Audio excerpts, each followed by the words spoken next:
Hello दोस्तों, स्वागत है आपका मेरे YouTube चैनल में। अपन कोशिका के बारे में पढ़ रहे थे, जिसके मैंने 4-5 वीडियो डाले भी थे। कोशिकाओं के बारे में पढ़ रहे थे। उसी क्रम में आज गोल्जिकाएं के बारे में पढ़ेंगे। गोल्जिकाएं कोशिका में पाया जाने वाला कोशिकांग होता है, जो कि इसकी संरचना कुछ इस तरह से दिखाई देती है जैसा कि आपके सामने है। और इसकी खोज कैमिलो गोल्जी नामक साइंटिस्ट ने की थी, 1858 में की थी। अब थोड़ा सा इसके बारे में ध्यान रखना है अपन को, इसके मुख्य कार्य और उसकी संरचना के बारे में थोड़ा ध्यान रखना है।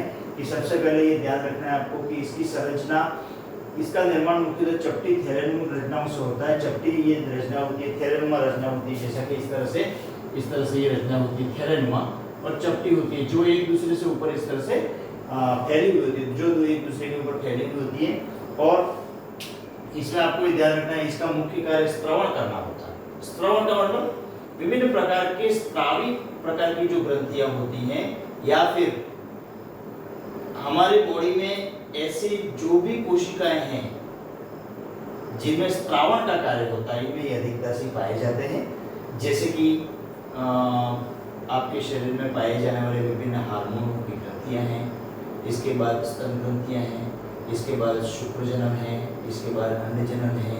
इस तरह के जो कार्य होते हैं उनकी कोशिकाओं में इनकी संख्या होती है। इनका मुख्य कार्य स्त्रावण होता है, ये मुख्य रूप से याद रखना है आपको। इससे लाइसोसोम का भी निर्माण होता है, जो अपन आगे पढ़ेंगे। लाइसोसोम भी एक कोशिका होता है, जो अपन आगे पढ़ेंगे। और यह एंडोप्लाज्मिक रेटिकुलम एवं अंतःपदवी जनिका से भी जुड़ी होती है।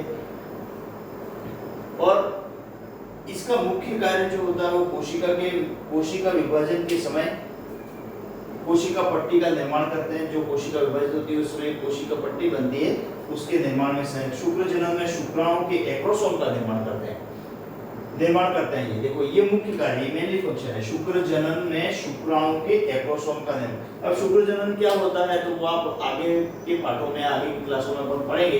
क्लासों में क्या वीडियो में बताएंगे कि शुक्र जनन का अर्थ होता है कि वृषण में शुक्राणु के निर्माण को शुक्र जनन कहते हैं। तो शुक्राणु का जो निर्माण होता है उसके ऊपर एक टोपीनुमा रचना होती है, जिसको उसका सिर भाग कहते हैं, और उसके ऊपर वाले भाग को एक्रोसोम कहते हैं। ये एक्रोसोम जो होता है उसके निर्माण का कार्य ये करता है। और ये एक्रोसोम का मुख्य कार्य होता है, जो अंडाणु की जो कला होती है, अंडाणु की जो आवरण होता है, उसको तोड़ करके अंडाणु के अंदर प्रवेश कर जाता है, जिससे निषेचन होता है। तो इसमें एक्रोसोम का निर्माण होता है।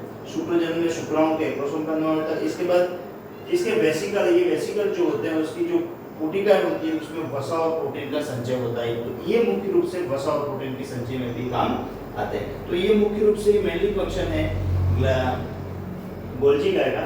तो आप इस तरह से ये मुख्य बिंदु आप याद कर सकते हो, इसको लिख सकते हो, और लिख करके आप अच्छी तरह से याद रख सकते हो कि ये क्वेश्चन अधिकतर पूछा जाता है कि गोल्जिका की खोज किसने की थी।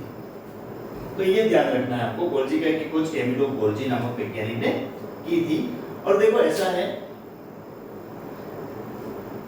आप शुरुआत में आपको कुछ भी नहीं आता हो, ठीक है, तो आप धीरे धीरे एक दिन का एक टॉपिक करते जाइए, तो आपके अंदर इतना ज्ञान हो जाएगा जिसकी कोई सीमा नहीं होगी। और आपको किसी भी प्रकार के एग्जाम में बैठा दिया जाए तो आप आसानी से उसको क्रैक कर लेंगे, कोई दिक्कत नहीं आएगी। लेकिन यहाँ पर अपने बच्चे क्या करते हैं, यहाँ पे कि एग्जाम आ रहा है और एग्जाम का फॉर्म भर दिया है, उसके बाद पढ़ने बैठते हैं, और मुश्किल से महीने भर की पढ़ाई में ये चाहते हैं कि हमारा ये एग्जाम क्लियर हो जाए।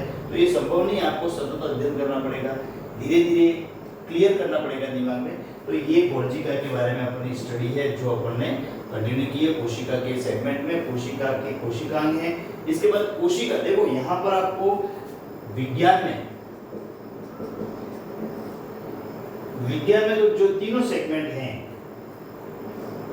जीव विज्ञान, भौतिक विज्ञान और रसायन विज्ञान, ये जो जीव विज्ञान वाला सेगमेंट है, जीव विज्ञान जो है, उसमें अगर आपको कोशिका अच्छी तरह से आती है, इसमें मैं और वीडियो बनाऊंगा, कोशिका अच्छी तरह से आती है, कोशिका के बारे में आपको पूर्ण नॉलेज है, कोशिका विभाजन कैसे होता है, एक कोशिका से दूसरी कोशिका कैसे बनती है, कोशिका की मृत्यु कैसे होती है, कोशिका का कब्रिस्तान कहाँ होता है, कोशिका उत्पन्न कहाँ होती है, कोशिका के कार्य क्या हैं, कितने प्रकार की कोशिका होती है, ये सब अगर आपको आ जाता है तो जीव विज्ञान में आपको देखना नहीं पड़ेगा। इसलिए मैं इस पे थोड़े से ज़्यादा वीडियो बना रहा हूँ और छोटे छोटे एक एक टॉपिक ले रहा हूँ ताकि आपकी समझ में आ जाए।